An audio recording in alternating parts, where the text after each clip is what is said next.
Olá, amigos assinantes do Clube do Direito. Aqui quem fala é Igor Arruda.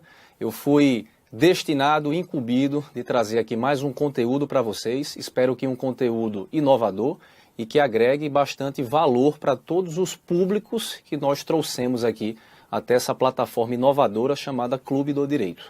Inicialmente eu gostaria de agradecer o convite da nossa coordenadora Mila Gouveia, que me fez mais uma vez uma grande proposta, além de uma outra proposta que daqui a pouco eu falo para vocês qual era e qual é ainda, e ao mesmo tempo parabenizar pela criação de uma plataforma acessível a todos os públicos do direito, seja aquele público voltado ao aprofundamento de temas importantes e latentes do direito, assim como um público voltado para o mercado do concurso, mas aquele que deseja um aprofundamento para temas de segunda fase, de prova oral, enfim.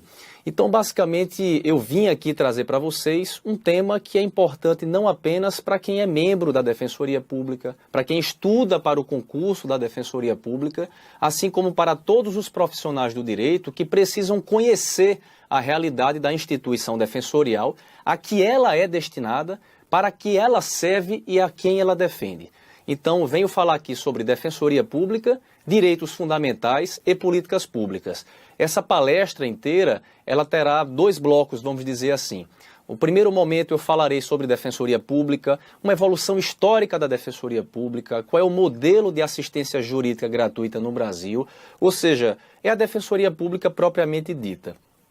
Logo depois disso, eu vou trabalhar aqui os direitos fundamentais e o controle de políticas públicas, isto é, o papel da Defensoria Pública, um papel preventivo, um papel extrajudicial, um papel proativo, controlando políticas públicas estatais e efetivando direitos fundamentais.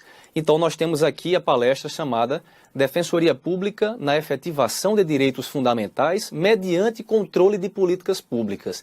E aí eu digo para vocês, um olhar preventivo, proativo, extrajudicial e, mormente, sobretudo, coletivo.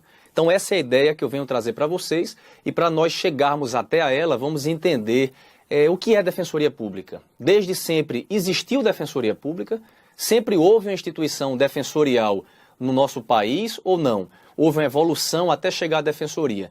Quando a Defensoria Pública surgiu, ela sempre surgiu do formato em que ela é hoje ou não? Ela tinha um aspecto diferente e ela sofreu uma mutação constitucional, ou seja, uma transformação normativa, uma transformação fática e social e demonstra a roupagem que ela tem hoje. Então vamos iniciar aqui.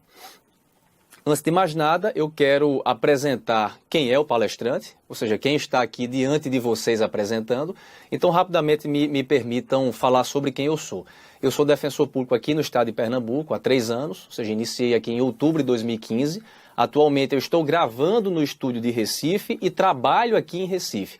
Então, 3 anos e meio eu passei nas cidades de Açailândia, passei na cidade de Imperatriz, Açailândia Imperatriz, na cidade do Maranhão. Eu passei nas cidades de Bezerros e de Gravatá, aqui no estado de Pernambuco. E hoje eu sou defensor público lotado numa vara de família e eu acumulo o núcleo cível da capital.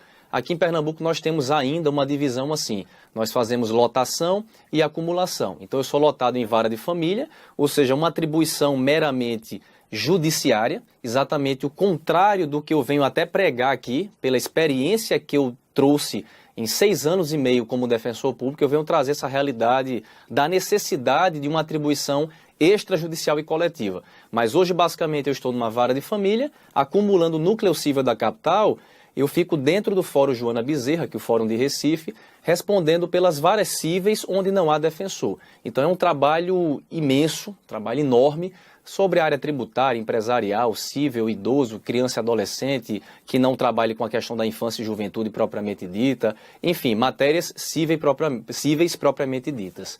Antes de ser defensor público no estado de Pernambuco, eu fui defensor público no estado do Maranhão. Então eu passei 3 anos lá e passei pelas cidades que eu acabei antecipando aqui, as cidades de Imperatriz e Açailândia.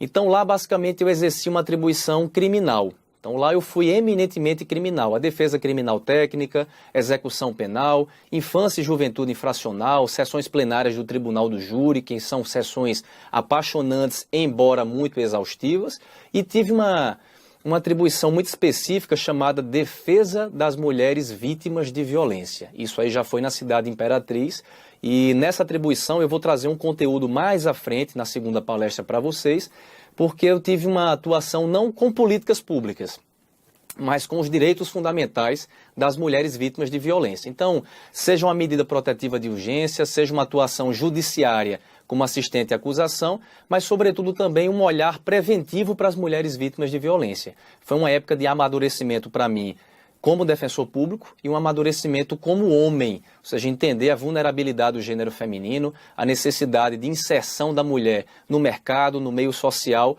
e todos os conceitos de vulnerabilidade e de pecha que existe ainda histórica numa sociedade patriarcal e verticalizada. Então foi interessante para eu entender, e esse conteúdo com certeza eu vou trazer para vocês e demonstrar de uma maneira mais explicativa como exemplos numa atuação defensorial, extrajudicial e coletiva.